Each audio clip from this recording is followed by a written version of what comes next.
This is the first time that I'm gonna tell you about the core of the motivation. That it's some kind of proposal that I'm making about how the motivation works, but not at the level that you probably are thinking on, but a very primitive one. I'm going to refer to the core base of the behavior for every animal or even a living being in the world. So just take in mind before we start that I'm not a native English speaker. I'm a native Spanish speaker. So probably sometimes I'm gonna last a lot before I say something because I'm thinking about the correct words.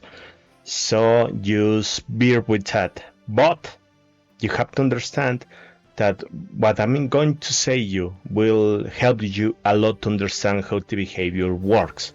Not only in animals, but in the human being. But that that knowledge, you will never find it anywhere else. I'm just a psychologist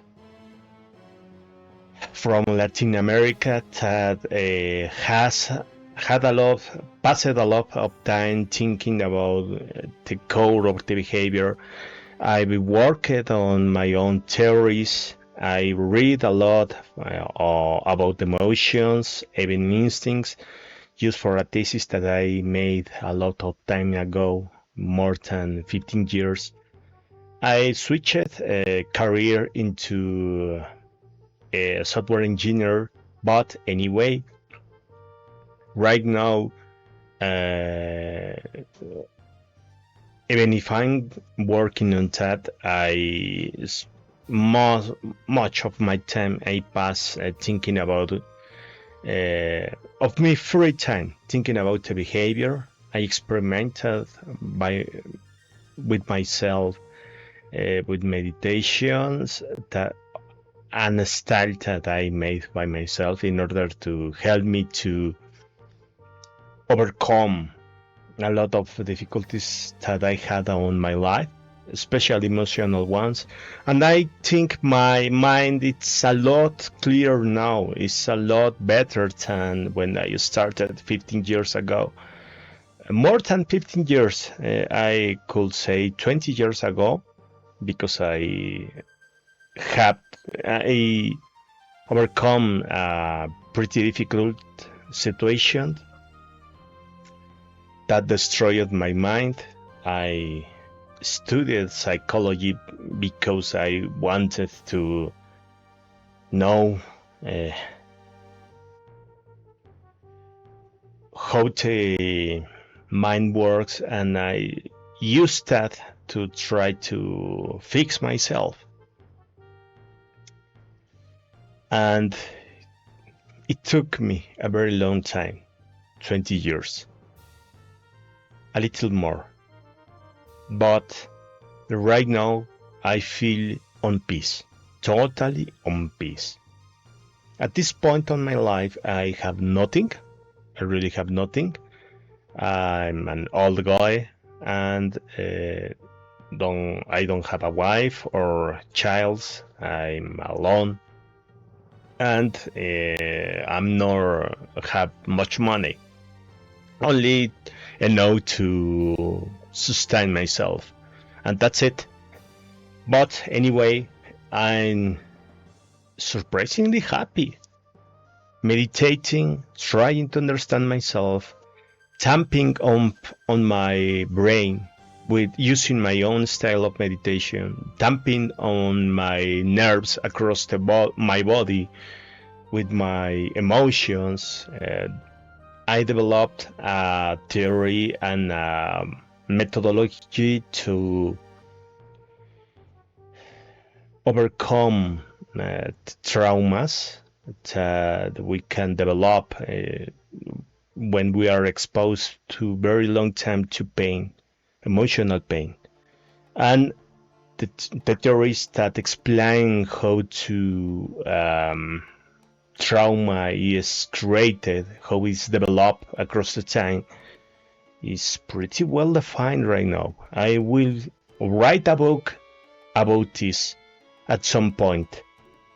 But I'm a little lazy about this because I don't want to justify it in psychologist terms. I just want to write first the theory and put it on a cell on a book only as some kind of motivational book, something like that. And then later, if the people is interested on that book, on that theory, I will search, I will do the extenuant labor to search the data across the psychologist books, especially the neurocognitive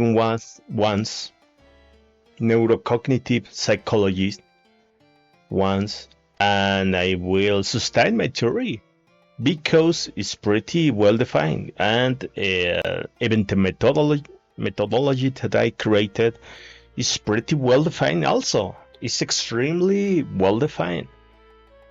It helped me a lot, and even if I present that as a methodology to meditate, it's not the meditation that you are thinking about. It's not the passive one. In this one, you have to force yourself to change the way that you behave because it opens the traumas and then it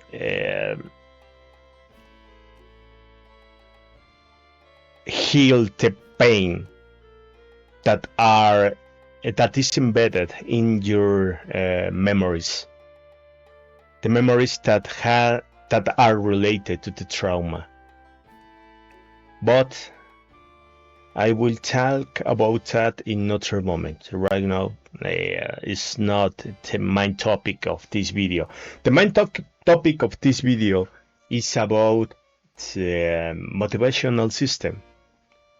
And you will not find this anywhere else until I finish the book and I upload it to Amazon Kindle. I will sell it, but it's not going to be, as I said before, serious psychologist proposal. It's kinda pretty serious, but I will not sustain it using reference. That's what I mean. Later, if it has success, if it becomes popular, 10 and only 10, I will do the labor to search for reference. Only 10.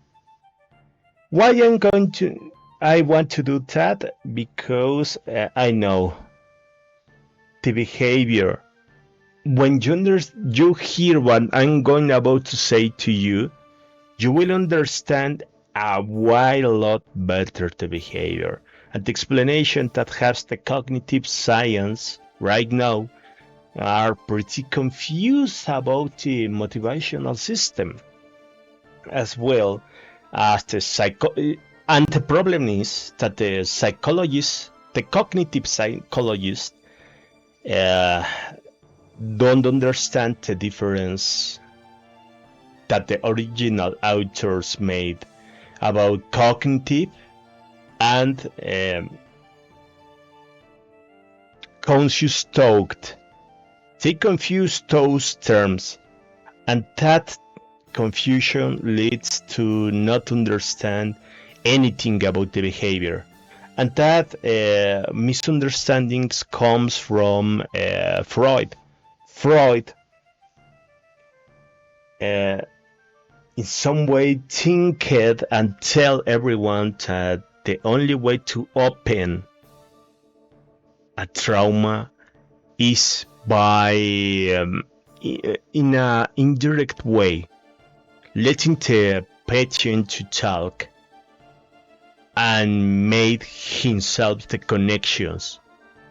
But that doesn't work.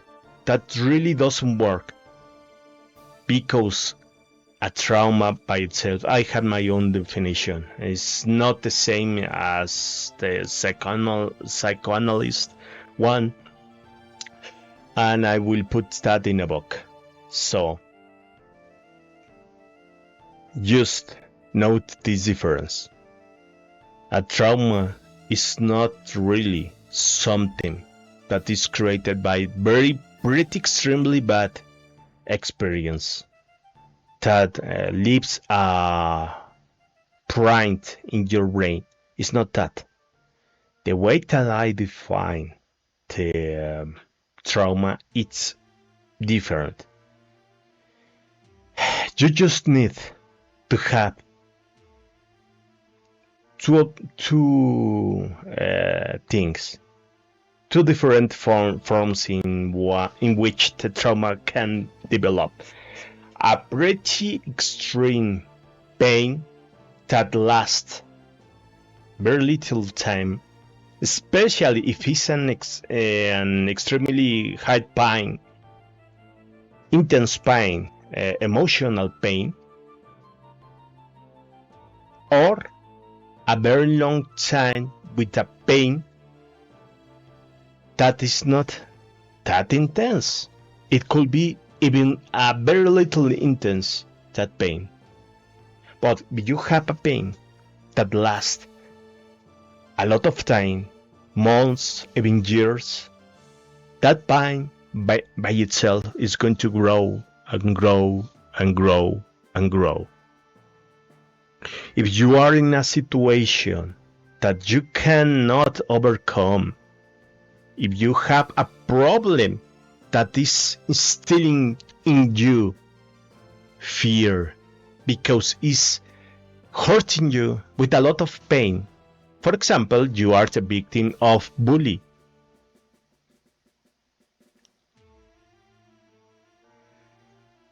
No, it's not a good example because I want to tell you, to exemplify you, to make an example in which you can have something that is not hurt you a lot. It's only pain a little. It only hurts a little. But that can develop a trauma, and a bully situation, it's a extremely lot of pain that you can develop in time. So let's put another example, other well suited. For example, imagine, sorry, for my bad English. Imagine that you are a guy that your fathers don't hit you, your fathers don't swear anything in front of you, they don't attack you verbally, they don't attack you physically, they just let you touch the internet, the cell phone, and the TV. If your fathers still watch TV, and the TV or the media educates you, they just don't care about you. They just don't hug you, don't say to you that they love you, just don't give you the love that you need as a child. But they buy you everything that you want. A computer, a cell phone, how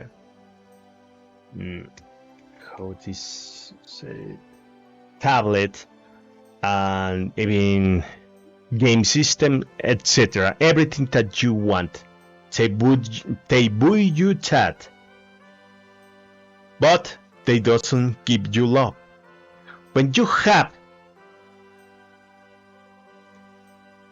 a need that is not fulfilled, that is not provided, the need by itself generates pain, a little at first, and over time, that lack of what you need, of the satisfaction of your emotional need, will create more and more pain for the privation of the need. And that has an explanation, but let's not jump to that right now. Let's continue.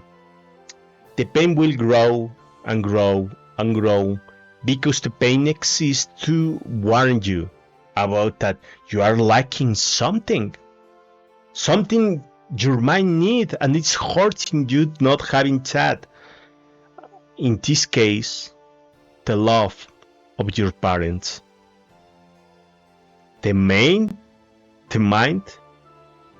really needs love of other people, especially when you are young. That is a need, natural need, an emotional need that we have as a species. Every single individual on our species have that need, the need of love. When you don't have that cherish, that human contact from your parents, then you will suffer. They are not delivering you pain directly, but because they doesn't care about you, they only shower you with gifts, with money. Then you never will satiate that need, and that will increment the pain across the time. It will come to a point in where the pain is absolutely enormous, gigantus. I don't know how to say that in English, but it will be extremely high,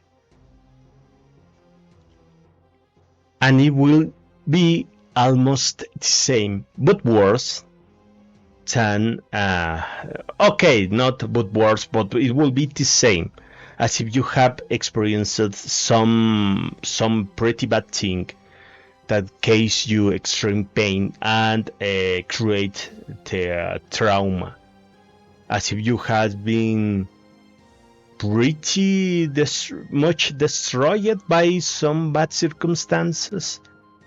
Just think that one that you have think about is at the same level of a pain that has been developed and has been increased across a lot of time, across the years of not fulfilling the need. Only because you have not fulfilled the need. Only because it hurts a lot. Okay? That's how you can be, you can develop a trauma. And the trauma will not let you feel the pain that you have inside of you. The pain signals will be a lot and extreme, and it will be you will be feel that, you will be process that in your brain. The signal is going to be sent to your brain. It hurts, pain. But there is a process, a natural process that blocks the pain. That natural process that blocks the pain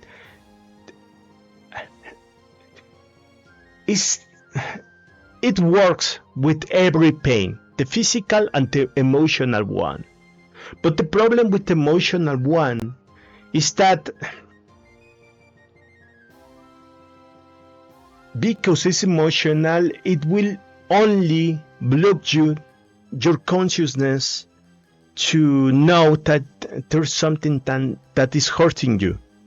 The pain will not disappear, but it will be impossible to you to feel it. Do you know what I'm trying to mean?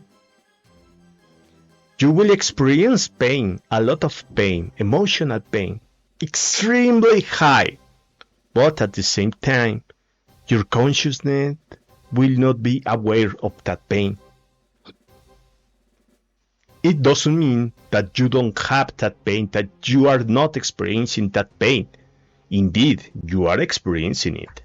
Your unconscious will have a lot of extreme pain, but you will not feel that consciously.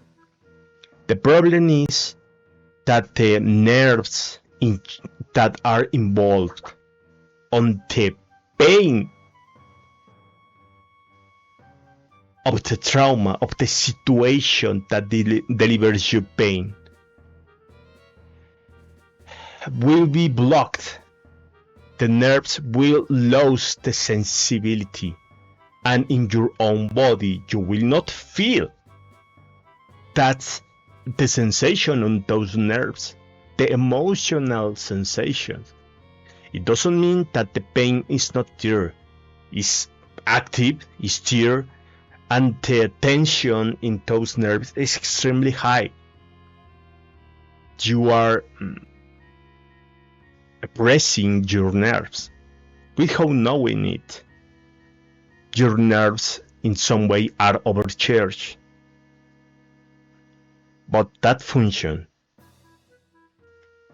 exists only to allow you to act as if it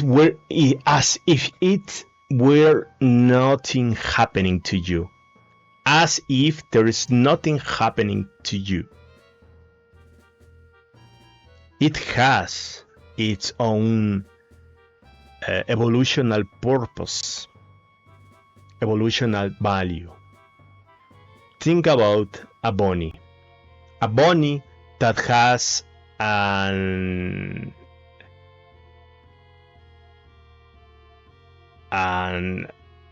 a leg that is hurt.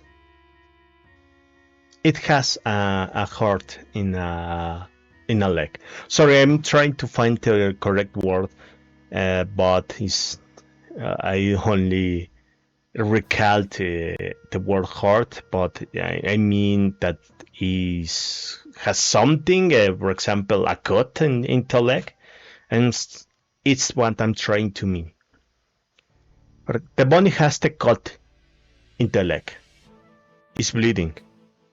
It hurts. It pains a lot. It had some damage.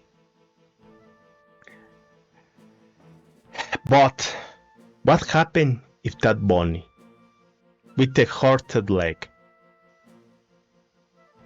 comes across a predator? If the bunny don't start to run with all his might, it will become food for that predator. So, for that reason, it's extremely important from an evolutionary standpoint that bunny has the capacity to block the pain, ignore the pain, and run with all his might. That function, you know it. You have felt it when you hurt yourself. For example, when you touch something that is extremely hot, you burn yourself.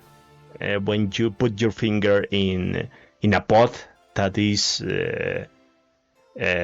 heated, for example, and at first, the first 30 seconds, it hurts like hell. A lot. It hurts a lot. But later, you will notice that it's not hurting that much.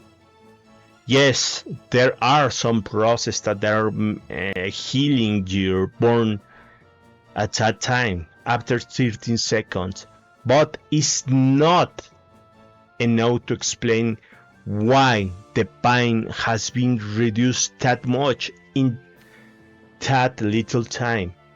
There's a psychological function that is taking place, and that psychological function is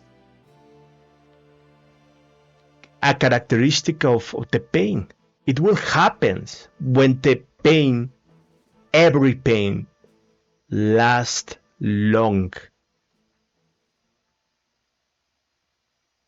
Do you know what I mean? Last long. That's the only requirement. A pain that lasts long. After the pain has last long, it will numb the nerves that in where the pain is triggered. Your mind will force to put more pressure in those nerves, and you will start to feel nothing. This process takes some time. For example, in the case of the emotional pain of the child that has been left alone by their parents to be raised by the internet, the one that they never hug or kiss it or tell him that they love him. That child, the pain will last a lot. The lack of satisfaction of his need of love will grow over time. But that will last a lot of time. It will take a lot of time with a little pain that is growing. That will create a trauma. Before even he notices that there's something wrong, he will have now the trauma complex working in his mind, and he will never realize that be left by his parent created a trauma on him.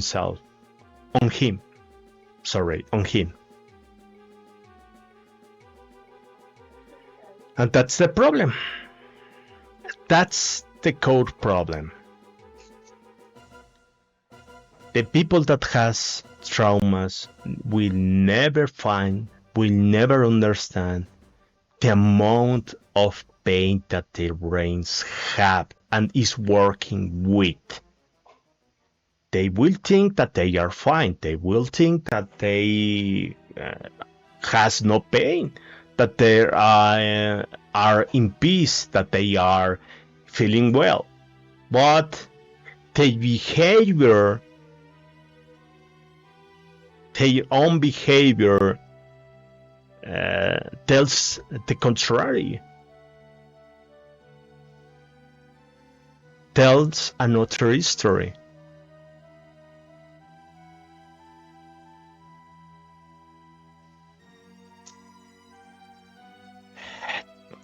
The pain triggers negative emotions. The negative emotions triggers behavioral tendencies.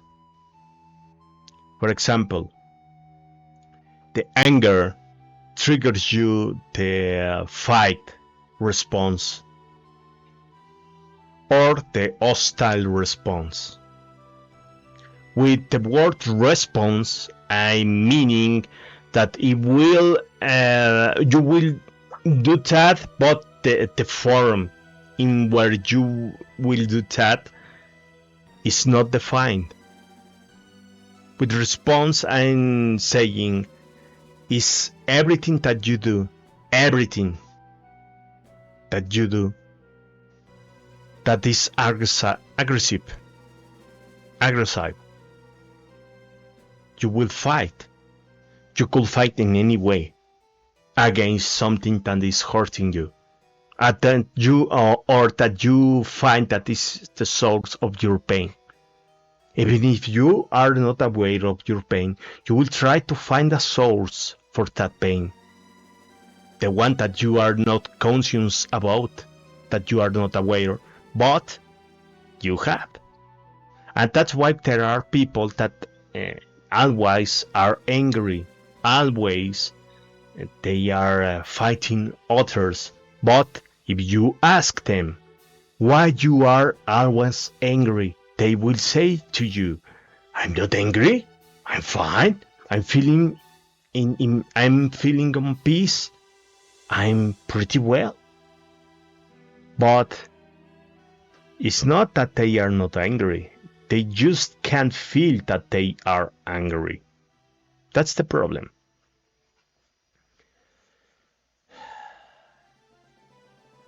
And the negative emotions triggers those behaviors. The fear also. The basic negative emotions. I'm only referring to the basic ones, because the basic ones you can find them across our species and even in other species. So that one is those ones are programmed genetically in our beings, in our species, and other species related to use, to us. So you have to understand that only those you have to understand only those negative emotions I'm referring to, because the others, there are a lot of other more complex emotions that require learning, and the basic ones doesn't require learning and have behavioral tendencies. Those behavioral tendencies that triggers very specific ones. The fight, the aggressive fight and hostile response that I talked about, and also in the case of the anger, and also in the case of the fear, is evitate the source of danger, is escape from the source of danger, or just get paralyzed. There are some people that just get paralyzed when there's something that instills in them fear, that triggers in them fear. It's rare. It's most common with other species, but it happens also with the humans. So, okay. That tendencies will form the core base of our behavior. The motivational system will trigger those responses. And those ones, even if you are not aware of your own emotions, those ones are going to direct your behavior, will be the base of all your thoughts, your words, and your actions, and other emotions. Those one. And that explains why the people tend to behave in the way they behave. They are emotional driving all the time. their emotions are driving them to behave in some way or another. Not the form, not the specific form of the behavior, but a broad tendency that can transform, that can get into a specific form in one time, but in other time it can get into another form. For example, you can escape from something that is providing you fear, not providing, that is making you feel fear. You can escape running without your mind, or jumping, throttling, just walking in one direction or another. To escape, you can even use lower your body, and that's all. You are trying to avoid, to escape the source of fear, but the form is not genetically programmed in your genes.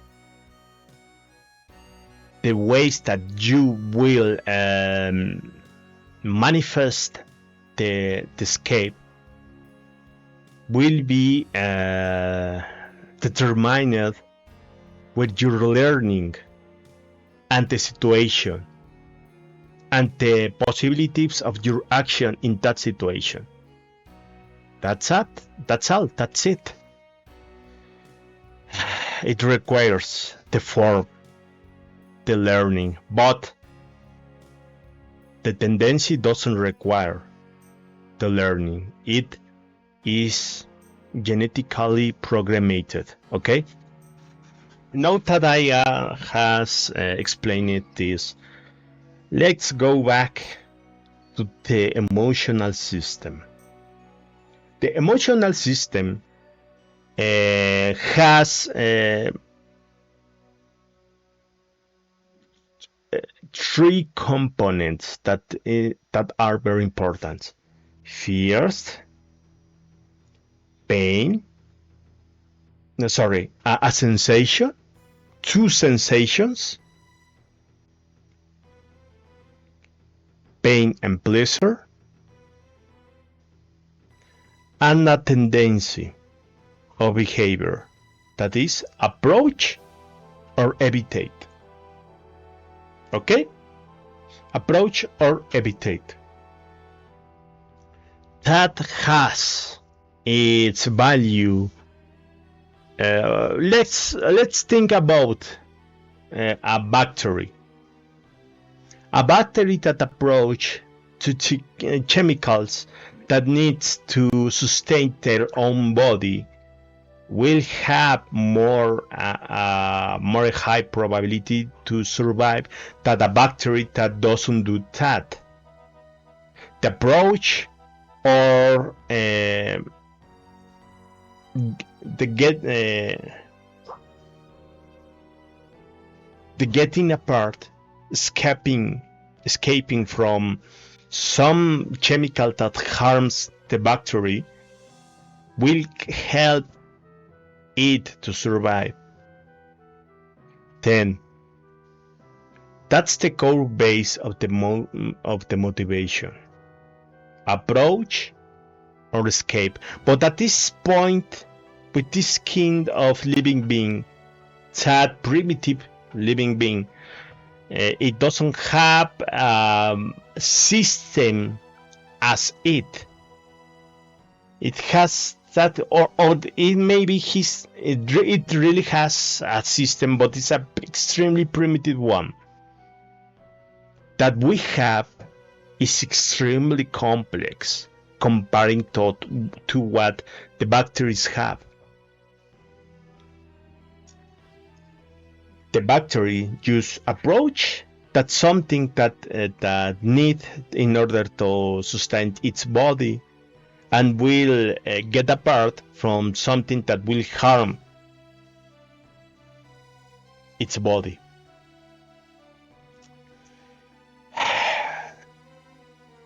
Even the bacteria has that kind of system. That system has been developed in more complex beings across the millions of years of life on Earth, on this planet.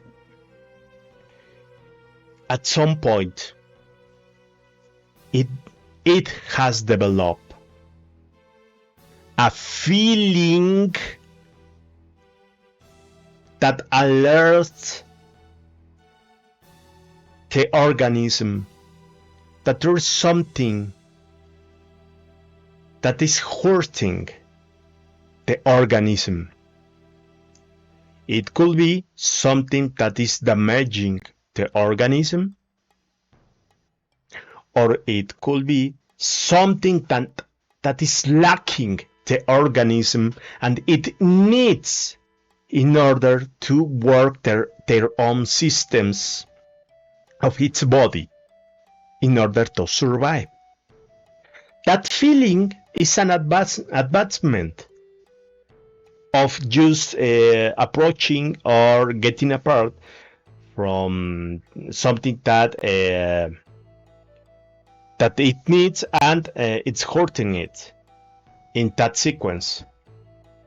Do you know what I'm trying to mean?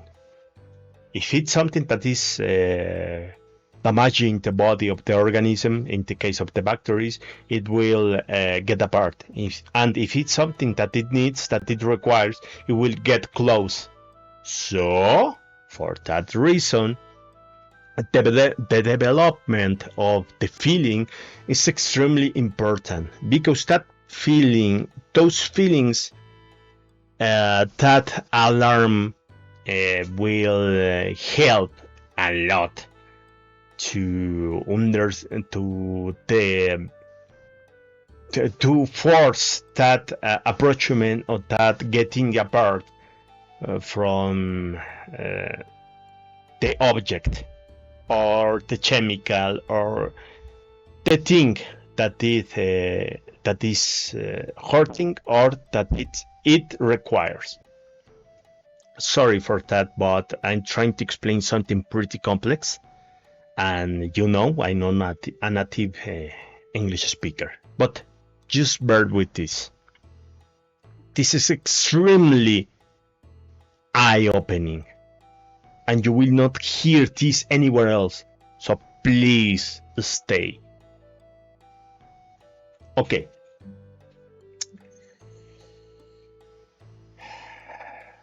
That alarm signal. Probably it was first the pain, but I'm not pretty sure about it. I'm really not pretty sure about it. It should, I believe it should have to be first the pain.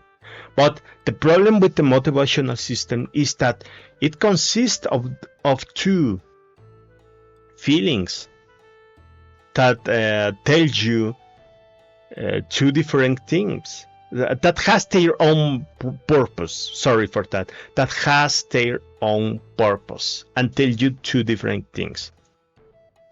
The pain will force you. The pain is the driving force of the behavior, will force you to do something.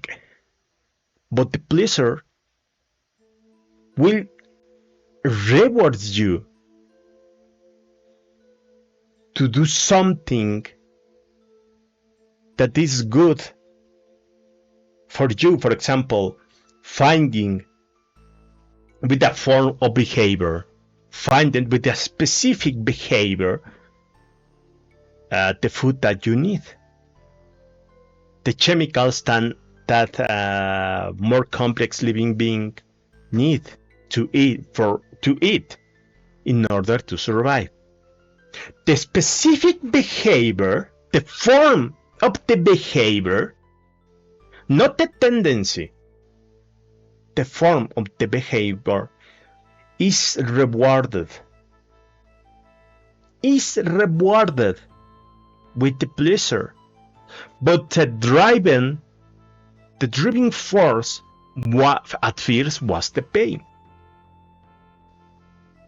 And this will not only be in the situation that there's something hurting the organism, not only that in those times, also when the organism needs something to eat, to drink, something in some chemical in its body will generate the pain and will force to the action at the organism. That force to the action, that driving to the action, without a form, but a tendency search for food, drink, everything that it needs. Search for food, let's say, because I'm thinking in a very pretty primitive being. Search for food. There is not a specific way to search for food. There is not a specific way that will be applied to every single circumstance.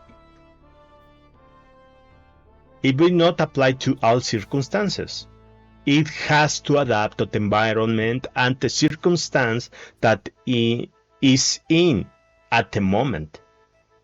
So that's why the pleasure exists, because it will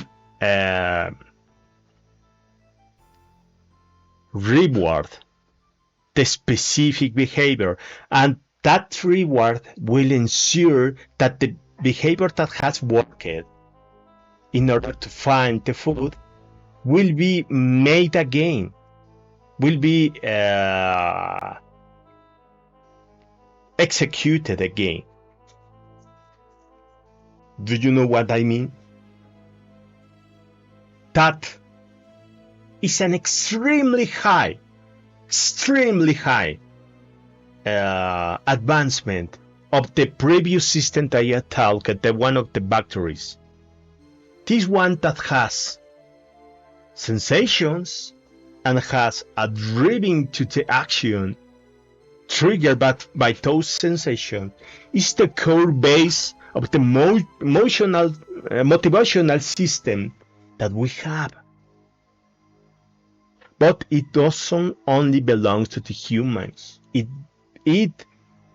can find that on every single species that can feel pain, and you can even find something pretty similar to this system in other living beings that doesn't have that doesn't experience pain as we experience, or pleasure as we experience.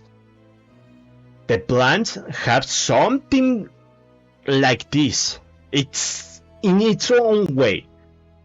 It's a system different from the one that we have, but it's similar in some way.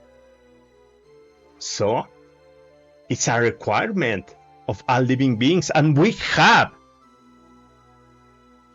a core root, the approaching and the getting apart of approaching the things that we need and getting apart of the things that harms us. That has the batteries, even the fucking batteries. Do you understand now? This is something that the psychologist doesn't know. This is the problem. I'm extremely amazed how it will never has been talked about this. It's common sense. Why I just by making a thesis or a psychology thesis about emotions have come to understand this, and they never had Never. My colleague, my partners in the profession, not partners, the colleagues. I don't know how to say it on English, but the people on my profession, on that profession, doesn't understand something tan simple as this. It makes me angry because they should have understand this. They should have known and understand this as a core base. This should be taught on the schools as the core base in order to explain and understand the behavior, but it's not being doing. It's just not being doing. It's not being doing. They don't teach that. Okay. What happened with the humans? We have emotions.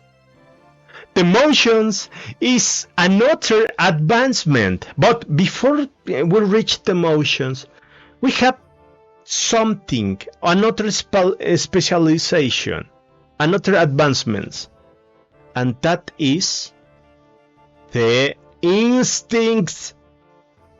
The instincts is an advancement on the motivational system. The instincts has a specific tendencies of behavior programmed genetically, the ones that has come to function almost always, and that helps a lot the species, the individuals of the species to survive. For example, the hunger triggers you the instinct to search for food. The hunger triggers that instinct, or you can consider the hunger part of that instinct, that if you lack of something you feel hunger, and that leads you to the action to find food. The same with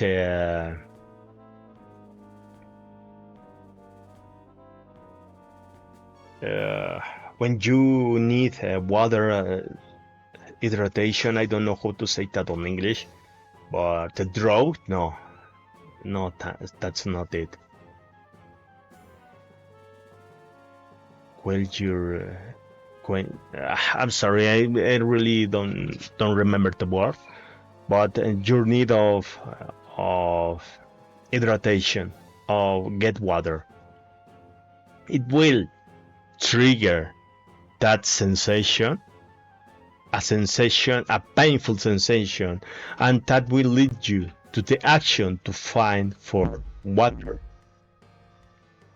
Let me find the word. Sorry, I will search for the word. Sorry. English to Spanish, and sed. We call that sed. Thirst. Sorry, it was thirst. You will feel the thirst, and that will trigger the tendency. We can call the specific feeling at the tendency of behavior an instinct. The same thing happens with sleep. When you feel that you want to sleep, that by itself, you're required to do that, because if you don't sleep, your system will be in danger. The inner systems of your body will be in danger. You need to recover strange, you need to recover and to heal your body and your mind when you are sleeping.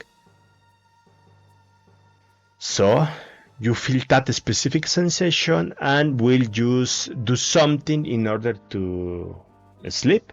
You will have to lay down and just put yourself in a proper posture and sleep. You can do it in any way. Even you can try to sleep sitting, but you will try to do that. The specific form is not programmed in your genes, but the tendency, it really is. Okay. And it's the same for all the basic instincts that we have, and for all instincts that we have. No, there is another specialization and a new advancement that is the one that we have. Is the basic emotions, the emotions. The emotions have, as I told you before, more complex tendencies, behavioral tendencies, but they are based on the same motivational system that the instincts has, the one that works with pain and pleasure. The emotions just have their own feelings as the instincts. The basic emotion has their own specific feeling and they driving into a specific set of actions, a tendency, behavioral tendency. And that has a lot of advantage to the organisms that experience emotion, negative and positive ones. When you had escape from the source of danger, you will feel yourself alleviated. You will feel good, extremely good, and that is the reward that ensures that whatever you have done to escape the source of fear, you do it again. And that's extremely high advantage for for the living beings, for the species that has this system. Do you understand now? This knowledge by itself, you will not find it anywhere else, and it really helps you to understand the behavior of all living beings. Almost all, the ones at least that has this motivational system. And if you think about what I talked to you about before, the part of the traumas, you will understand that the traumas is just a malfunction of natural process that we have ingrained in ourselves. That's it. There is another, in the motivational system, there is another layer. If you want to call it layer, it's okay. Another, but I don't want to say that it's a layer because really it is not. It's not that there's something outward and outside the other layers, because it's not like that. But it's more easy to understand if we call them layers. But anyway, think about it how you want. But there's a new advancement that we have, and other organisms have, and that is the thought. The conscious thought. The conscious thought is something that lets you adapt pretty much better to the contextual situation that we face. It allows you to choose in a way better way how to act properly at the situation. And I'm not talking you about with the thoughts that you have in your mind that has words, the conscious thoughts that you had with words. I'm just talking about that kind of conscious that has the that the animals have. The animals have. And there is, after that, there is another advancement, and is the one that we have, the dogs, the conscious dogs. The problem with the current psychology is that they confuse the origin of the behavior, and they think that the last part, the less important one, the conscious thought, is the one that tells the organisms how to act. But as you can see in the explanation that I've been made on how the motivational system works, the most important thing is not the last one in the evolutional development. It's the first one. The pretty much old ones.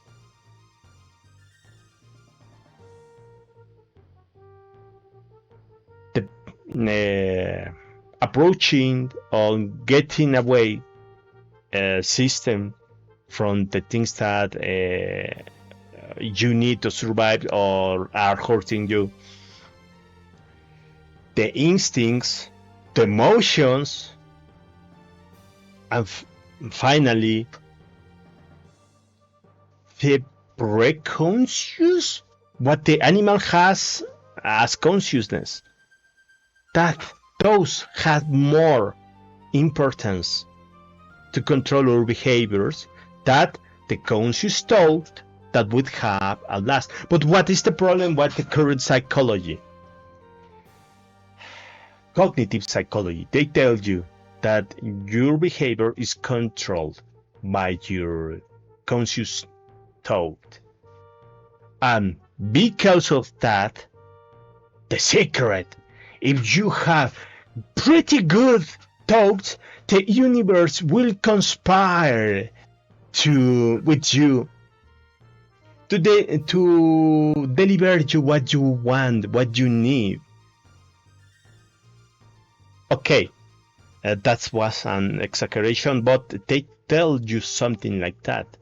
That with your good thoughts, you will behave good, and the consequence of behaving good to others, the others will respond to your behavior and will treat you well. And that is fucking moronness. That's extremely dumb. That is not true. You have no control, conscious control of your own behavior. Most of the people doesn't have that.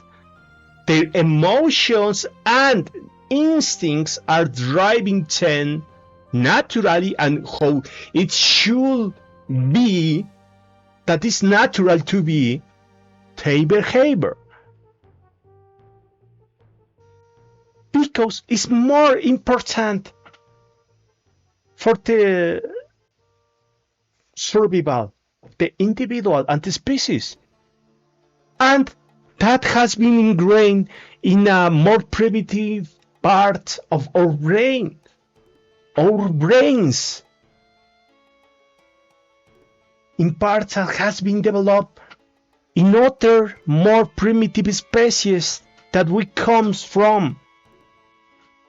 So you understand now the confused state of the psychology, how they tend to do shamanic things.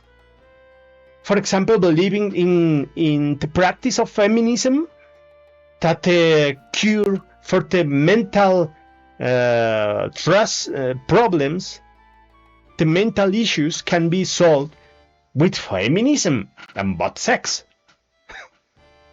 Basically, that it has been used as a profession to further the political agenda at the moment. But the understanding of the behavior has not been really being worked, has not been worked as it should have been. The problem that there are quotes of power, there are groups of power, and those groups serves to the political power groups, and they just don't want to make science. They just don't want to know anything. They do just want to confirm the figure of authority at the moment. The one with power, and the one with power says the law that they will follow, and they will not question that. And I'm really pretty amazed how I was capable to develop this. That is extremely easy to understand, and if you follow the etiology, you would reach the same conclusions. Everyone can get the same conclusions, but they don't. They haven't done that. They just proclaim the dumb shit of the psychoanalysis, and whatever the cognitive psychologists are saying, the structuralist take, and that doesn't have any sense. We are not only mind, we are body, we have past, we have ancestor species also. We are not special beings. If you are a religious man, okay, you have to take in mind that that part, the spiritual one, doesn't have much to do with the body one. The body has their own explanation, their own development, their own tendency. And you don't, I don't know why you are trying to say that the spiritual part is the same as the body, and you get offended. No. If you really believes in the spiritual part of the human being, then that is in another level. That is way more upper, important, difficult to reach than just the mind, than just the body. Why are you trying to say that you are way more connected with the spirituality that you are? Your mind is not spirituality. It's not. It has not reached that realm. In order to reach that realm, you have to do something else. More important, you have to be more perfect each day, to improve yourself each day, and try to reach that. Okay, I'm a believer. I'm a Catholic. I really believe in Christianism. So I will not dare to say that I'm perfect just because I'm a human being and have thoughts, and that if I have good thoughts, I will be spiritually elevated. That's not. It's that crazy take that some people that doesn't understand anything about the body, about the mind, about the emotions, about the spirituality says. Okay? But the people that are atheists, they will say, okay, you are deranging yourself, you are saying something that is not true. Okay, doesn't matter. What I have told you until this point is extremely way more, but by a lot, well structured in comparison that what the cognitive psychologist has right now. And if you understand what I'm trying to mean, if you use the concept that I just told you, you will fucking understand pretty easy the behavior of the people.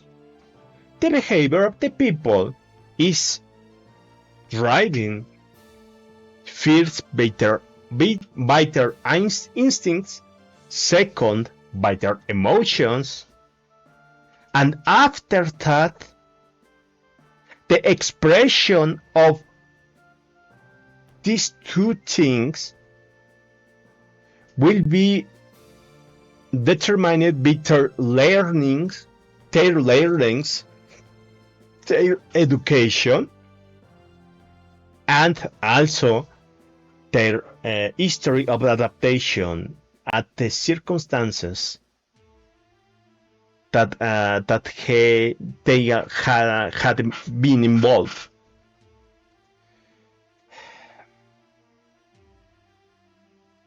What they have actually done in those circumstances, but it has been taught.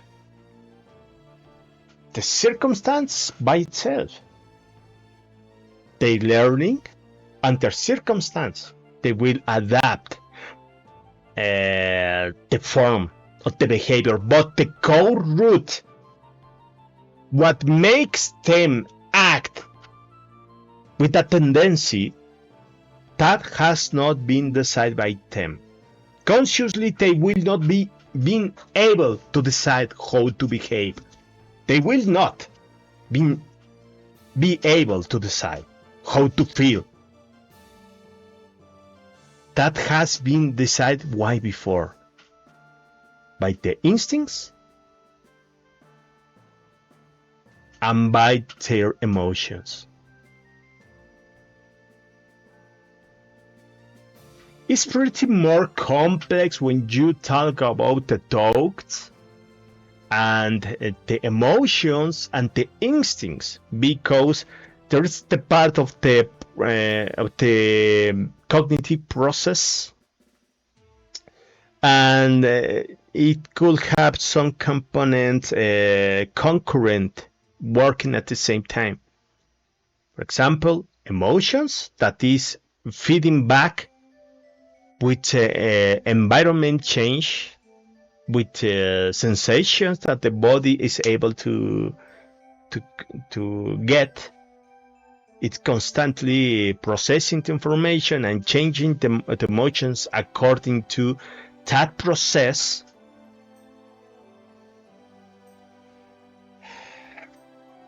Of the situation we are, and the emotion is changing using that, but the same emotions can help to change the emotion to another and to other, and those emotions will create some thought tendencies, and the thoughts can also change the emotion. The thoughts can also change the emotions and some tendencies of the focus of the instincts. Will prioritize one instinct to other, but it doesn't have that much power. The problem with the current psychology is that they tell that the conscious thought has all the power, and it doesn't have. It can change things. If you work extremely forcefully with your thought, you can change emotions and even instincts that has been triggered in your mind. Okay, it can change. And you can learn how to approach some circumstances with that forceful change that you're made in your behavior. You can learn.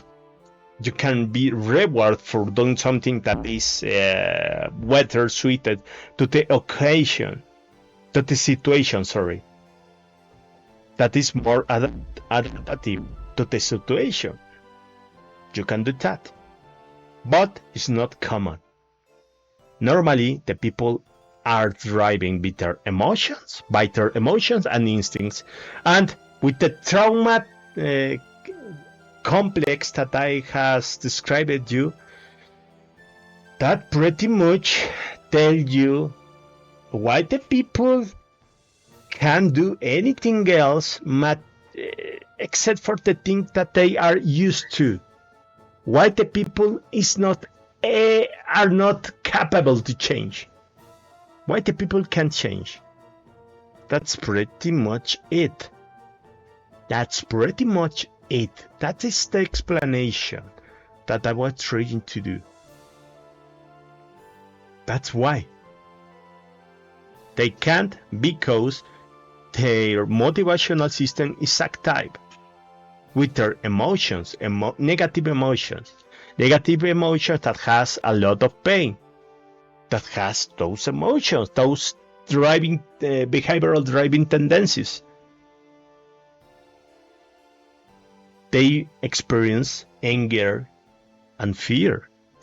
They experience anger and fear, and they will act on that, but their consciousness is not aware of that emotion, of those emotions, and they will interpret everything with the prism of the negative emotion, negative basic emotion, anger or fear.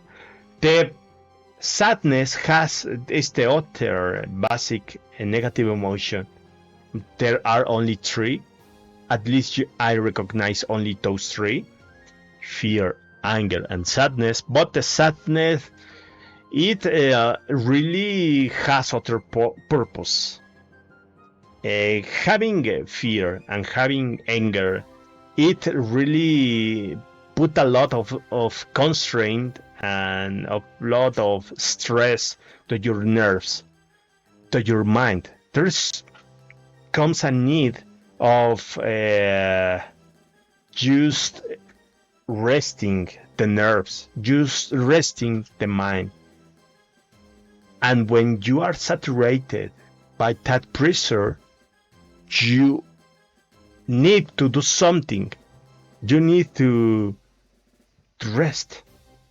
And the sadness enforces you to do that rest. Okay? Fine. The sadness and the way that it works with the definition that I'm making here explains the depression, but I will not talk about it right now.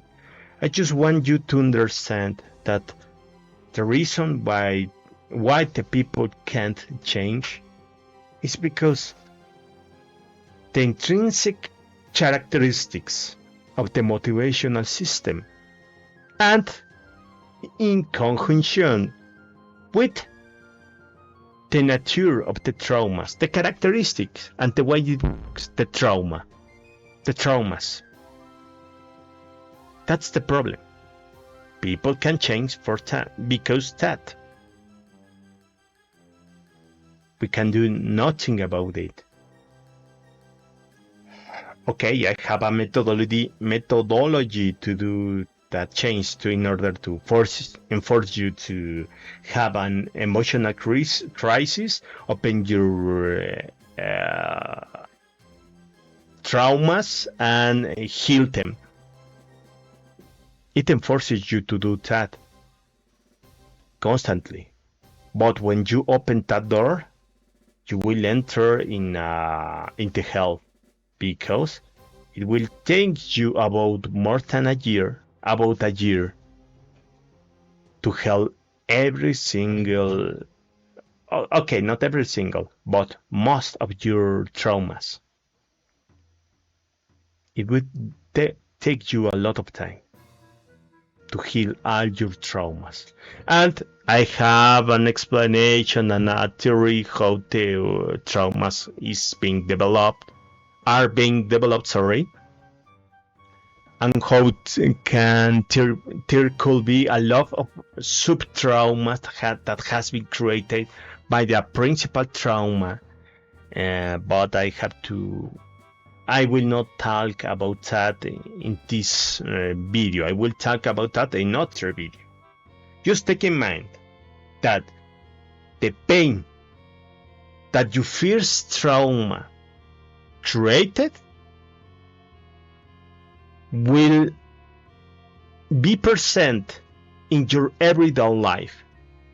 If there's something else that brings you pain, it will be added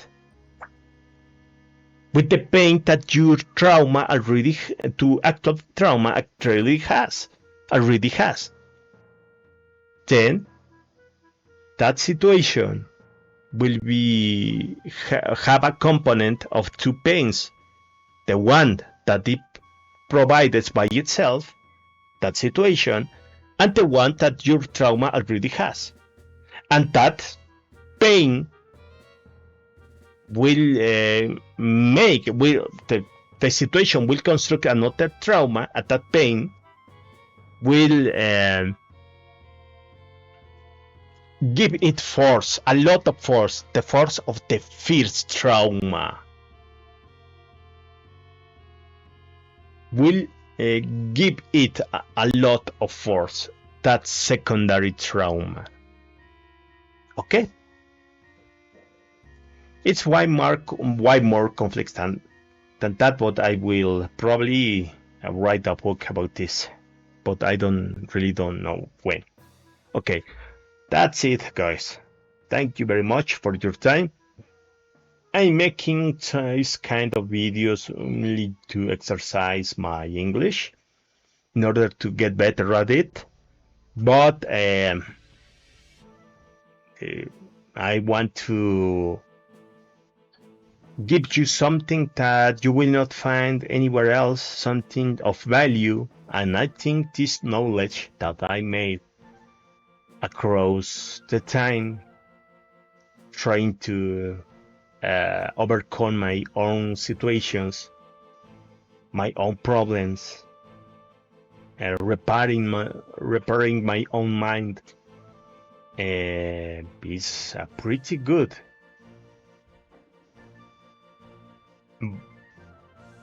Value, asset of value, think of value, I don't know how to say it, that it can help you to understand the behavior and the human mind. Okay, thank you for watching this video. If you want to, please share this video, subscribe, leave a comment, and if you have questions, just ask. I will try to respond in a pretty better way than I'm trying to talk. I'm better at writing than at talking, but I have to exercise myself in order to get better. So I will respond to you in a pretty better manner. And that's it. If you want to donate something, there are links on the description and in the webpage that you can see on the screen. On screen. Thank you very much. Have a nice day. See you later. Has spoken Zero from Neurotrollium. See ya.